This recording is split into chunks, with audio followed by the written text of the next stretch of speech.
Hello, I'm Brandon Polite. I am Associate Professor at Knox College. And I am Ley Cray. I am Assistant Professor at Texas Christian University.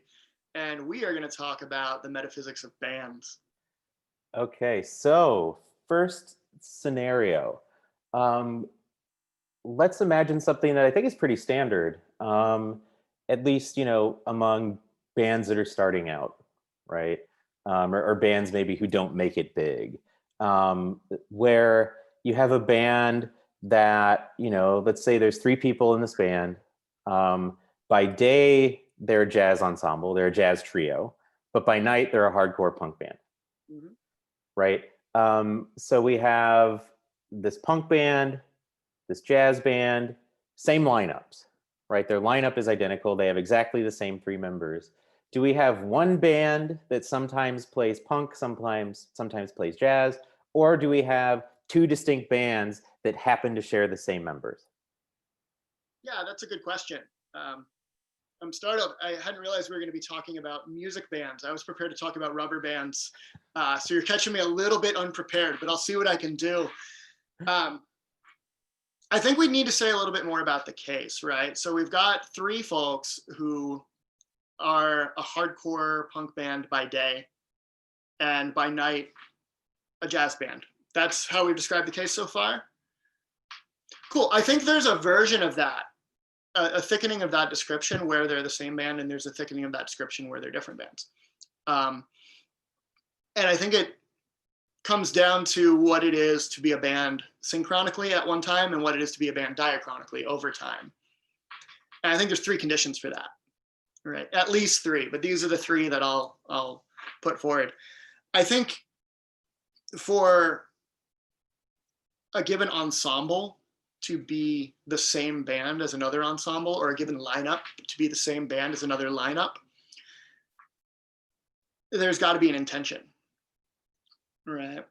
So like you and I can't get together and accidentally be a band, right? You've got to be intending to be a particular band or be a member of that band in order to be that band. I think there's a continuity requirement where adjacent temporal stages of the band need to overlap at least some degree in terms of membership, right? And I think that can be pretty minimal depending on who the overlap is. And that ties in with the intention component, because I don't think, I think certain members of the band can be sort of more in charge of directing the group's intentions than others. There are certain sort of like essential members in terms of like they're the intention directing members of the group, right? So if they're not continuous in some cases, we might not have the same band, right? But then I also think there's a uniqueness requirement where you can't have more than one of the same band at the same time. Like two distinct lineups can't at the same time be the same band, because that would end up violating the transitivity of identity. So how do we apply these three conditions to this case? Let's say we've got our punk trio during the day and our jazz trio at night. They're the same members, so we've got the continuity requirement. Let's say we grant the uniqueness requirement because we're not dealing with synchronic cases, we're dealing with cases over time. Now it just, I think, depends on whether or not they're intending to present themselves as the same band. Let's say the punk band is called, what's a good name for a punk band? I'll let you come up with it. That, like, what's weird is like, what comes to my mind is like a metal band. Like, why am I immediately jumping to metal bands? I don't know. Like, what would be a good punk band name? It's got to be something. The Piss Ants. The Piss Ants. They're British. And so whether or not the Piss Ants are a punk band where the members are in a different band, same lineup, come together and play jazz at night, or whether or not the Piss Ants play two shows in the same day, one playing punk songs, one playing jazz, I think it depends on whether or not they're intending to present themselves as the Piss Ants in both. In this way, we might think of bands as kind of like collaborative group personas. when they're acting under the pissant persona, they're the pissants. When they're not, they're not. So I think that depending on how we thicken the case, I think we get one of those two answers. Either Okay. Okay, right. So, I mean, this sort of relates to an example that you and I were talking about before, which is before we started recording, which is that of GWAR and RAWG.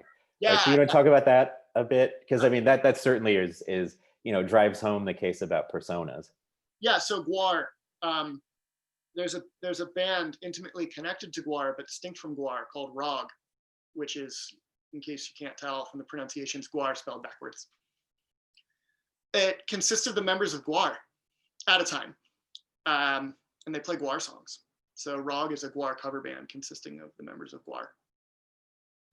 But I think they're a distinct band, right? As I already said, because they're, for one, GWAR isn't a cover band, RAWG's a cover band, right? I mean, yeah, it's a little question begging, but whatever. You do it too. Everyone does it. That's the general you. I would never say that you, Brandon Polite, beg the question. Thank you. But I mean, I would be included in the general you, so. I meant to say everyone but Brandon Polite. Thank you, I appreciate that. Certainly. And whoever it is that's watching this video, you never do it either. Yeah, yeah. Good. When they play as GWAR, they put on the suits and it's a performance and they're performing as GWAR under this collective persona made up of these individual personas. You've got Beefcake the Mighty. You've got Odorous Orungus, who is the front person of GWAR. With RAWG, you have the same persons, but you don't have those personas in play. Beefcake the Mighty is not a member of RAWG. Odorous Orungus is not the front person of RAWG. Dave Brockie is, or was. Rest in peace. Because, I mean, in a sense, Dave Brockie is Odorous Orungus, but that's not an is of identity, it's an is of portrayal. Okay?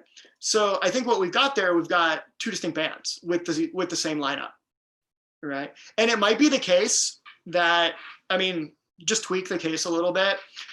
Suppose they had a contract so that if you're in GWAR, you are in the corresponding position in RAWG and vice versa. So suppose that like the intentions there are kind of legally regulated in a sense, so that like if you're opting in, you're in the same slot in both bands. So the bands are sort of necessarily coextensive given the legality. I still think they're distinct bands because of the intention requirement. Okay, so as you were talking about that, here's something that came to mind. And so in I think it was the late 80s, maybe early 90s, mm-hmm. Kiss went on tour without the makeup. Yeah. They still went on tour as Kiss. Yeah. Right. And so without the makeup, is Ace Frehley the alien? Is Peter Criss the cat? I mean, it may have been a different lineup. It may not have been Peter Criss and Ace Frehley then. Is Gene Simmons the demon without the makeup, right? Or is he just, this guy, right, who's in that movie with Tom Selleck and the little robots, right? That's a reference that maybe 3 people get, but so Kiss without the makeup, right? They seem to correspond to RAWG, right? But they didn't present themselves as a distinct band, right? So does the intentions, is it the intentions there? They're saying Kiss without the makeup, without the personas, right? Is it the intention there that's saying, okay, Kiss without the makeup is still Kiss? Yeah, I think, I mean, look, anytime we reference intentions, it's going to involve a little bit of detective work to try to figure out what people's intentions actually are or were. I mean, and even if we ask them, they're not always going to be reliable testifiers about their own intentions. They might not even know them.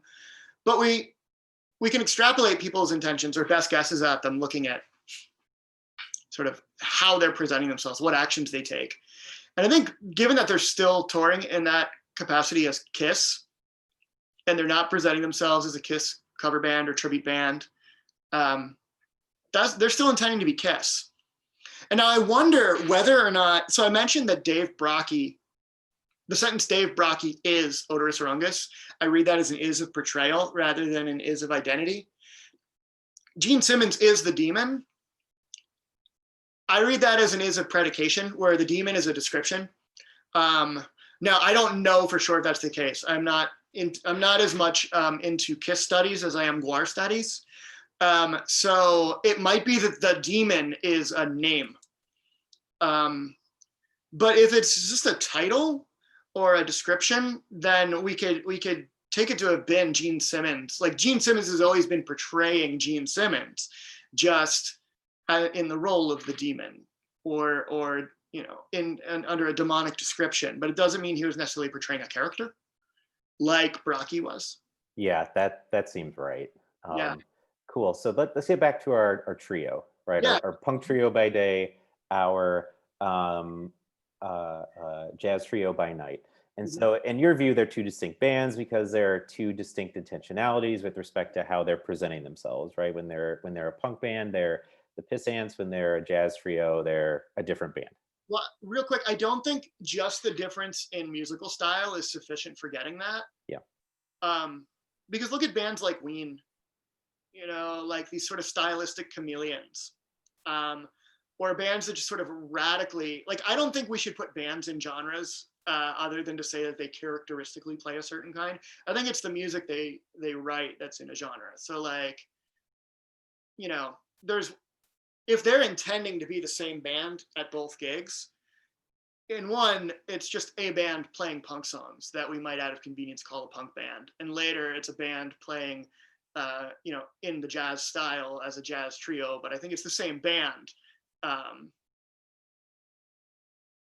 We would conveniently call one the punk band and one the jazz band, just because they're playing different songs at different times. But it's the same band if they're intending to be. That got a little rambly, but do you see what I'm getting at? Yeah, right. And so, I mean, if the Piss Ants were to show up at, you know, the punk club, right, and you know they brought out the stand-up bass and they brought out the hollowed-bodied electric guitar and they started playing jazz standards, Yeah. right? Like, people would be like, who the hell are these people? Yeah. But let's say the Piss Ants, they set up their merch booth and they've got all their discography out. Some of them are jazz albums, some of them are punk albums. They're selling their t-shirts that have like a mix, like they got like a trumpet next to a ratty you know, punk guitar with broken strings or something. You got a mixture of fans of the two styles, and they get up on stage and like, we're the Piss Ants, and they play their punk set. And then later on, they show up at the jazz gig, set up the same merch booth, draw the same kind of crowd. They get up there and say, we're the Piss Ants, same band. But suppose they have disjoint merch booths, disjoint fan bases. They set up the punk one, draw the punk crowd at the punk show. They get up there and say, we're the Piss Ants. You go to the jazz club, they draw a different crowd, set up a different merch booth, have different shirts, and they get on stage and they say, we're Ant Piss. Different band. That's a peculiar jazz trio name, but Yeah, just like you come up with. Yeah, no, that's totally fine. It's so good. I like that. It's so, you know, we could take the Piss Ants case and alter it a bit, right? So it's not that they're a jazz band by day and a punk band by night, but rather that they start off as a punk band, right? They're just a typical punk trio making punk songs. They have some degree of success, but over time, after successive albums, however many, their style gradually changes. And by their 10th album, say, they are a jazz trio, right? Mhm. That they are just playing jazz music. And something similar could happen where, you know, they go on tour, they have fans who are, you know, fans of the early punk days there, who are mixed in with fans of the new jazz stuff. And, you know, they come on, they do their first set, it's the old punk tunes. Then, you know, they go off stage, they take a break, they come back out and they do their jazz songs, right? In that case, would you say we have one band rather than two? Because if there's this gradual progression, Yeah, and so forth. yeah, I would say definitely in that case. And I actually think I'd want to make a stronger claim. Let's say the Piss Ants release a punk album as their first album, and they're very ambitious. And they release their second album the week later, and it's full of jazz standards played in the style of standard form jazz. If they're intending to present themselves as the same band, and the lineups are appropriately continuous and everything, they meet the conditions I laid out earlier, I think you can even have that abrupt stylistic change, like at adjacent temporal intervals. I think there are real cases of this. So most of my examples are going to come from metal, just because like that's what I grew up on. Totally fine. But if you look at the prog band, the Norwegian prog band Green Carnation, their demo was straight up death metal. But then their first album was like progressive doom metal with operatic vocals, or what metalheads call operatic vocals. Radically different style, or radically different change. And then by their fourth album, they were just playing straight up like pop progressive stuff. You look at also the Norwegian band Ulver. Their first album was folky black metal. Their second one was just straight acoustic folk. Their third one was underproduced, tinny, beehive black metal. And then their fourth album was starting to get into trip hop. So I think you can see these like abrupt stylistic shifts going in completely different directions from the same band, not just gradually over time through refinement of a style or, shifting of a style, but I think you can see day and night overnight, as it were. Okay, so with our very first case then of the Piss Ants who play punk by day, then those three members go out by night as a jazz trio, different clubs, different audience. They play obviously different tunes in jazz, standard form jazz style. They don't call themselves the Piss Ants, right? So when they're playing jazz, they're not the Piss Ants, right? Because they don't present themselves as such, because that's not the intention. Okay. Yeah, but if when they're playing jazz, they do present themselves as Piss Ants, right? And all that could take with them getting up there and being like, we're the Piss Ants. We played a punk show this morning. Now we're going to play some jazz. Yeah.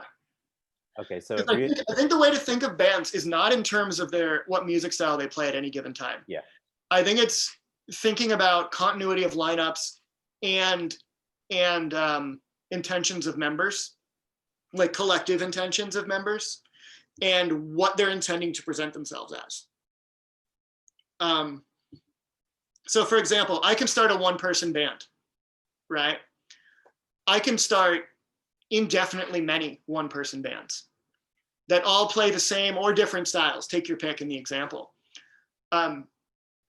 If I say one day I'm presenting myself as one-person band number one, and I play the set of songs, blah, blah, blah, I'm presenting myself as that band. That's what it is for me to be that one-person band. If then I go play another gig across town, I'm like, oh, I'm one-person band number two. I'm presenting myself as a different band. Even if I'm playing, I think, the same songs. What if you're at the same show, right? So you're a one-person band who is the first opener for yourself, the second opener for yourself, and you also close the set, right? Or you close the concert, right? I could host an entire festival of one-person bands that are all distinct bands, of which I am the sole member of all of them, and all of them are cover bands of the headliner, who is me. I might actually do that. Please do that. That sounds like a blast. But I mean, RAWG opened for GWAR. They'd get up, play GWAR covers, leave the stage. GWAR would come on stage, play GWAR songs.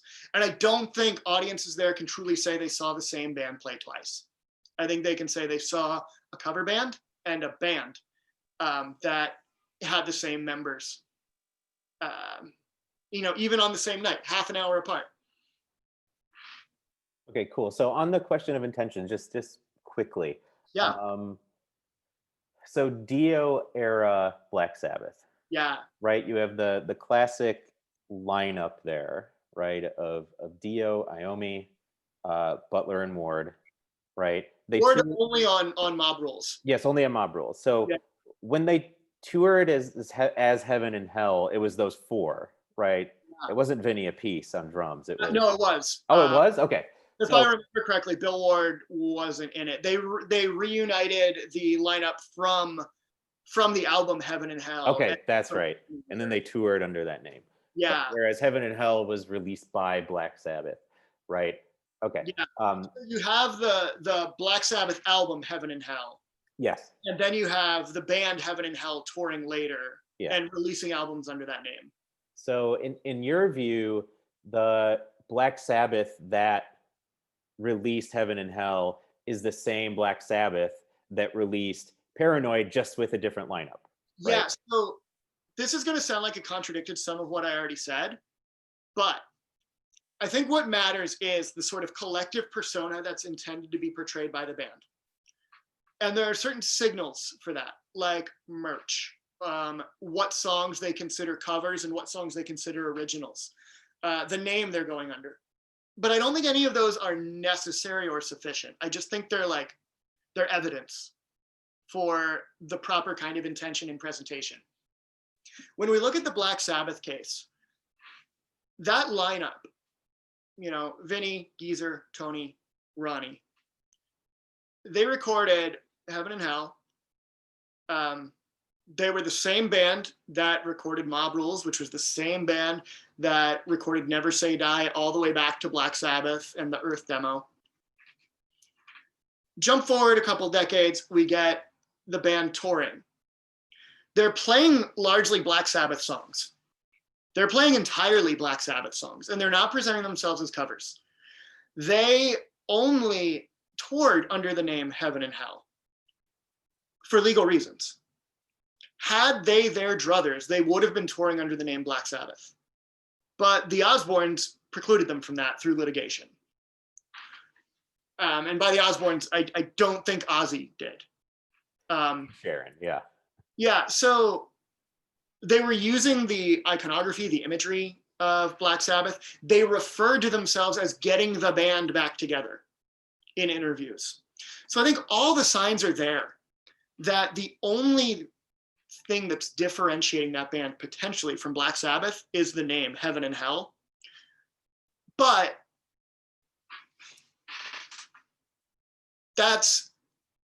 we can override that by noticing that that was a wink and a nod, right? Especially given the title of their only studio album, The Devil You Know. They're telling people, we're Black Sabbath. We just can't use that name on this album, right? But I think that was not just the same lineup, but that's a genuine case of the same band. So like I was mentioning to you before we started recording, when I organize my record collection, Heaven and Hell's The Devil You Know goes in the B section because it's a Black Sabbath album. At the same time, Seventh Star by a band called Black Sabbath was originally a Tony Iommi solo project with no intention of it being a Black Sabbath record at all. And it was only after it was recorded that the label was like, hey, if we release this as Black Sabbath, we'll make more money on it. So they put it out under that. But the lineup is, it's continuous because it's got Iommi, but the intention there was not that was going to be Black Sabbath. So I actually think that's the inverse case of the Heaven and Hell case. Heaven and Hell is a band that is Black Sabbath through litigation, forced to go by a different name. Seventh Star, that album was by a band legally masquerading as Black Sabbath for a profit, but that was not a Black Sabbath album. So when I organize my record collection, Seventh Star does not go in the B section because I don't own it, because I don't care about that band because they're not Black Sabbath. Okay, cool. Well, I think we'll leave it at that. So thank you so much. Yeah, thank you.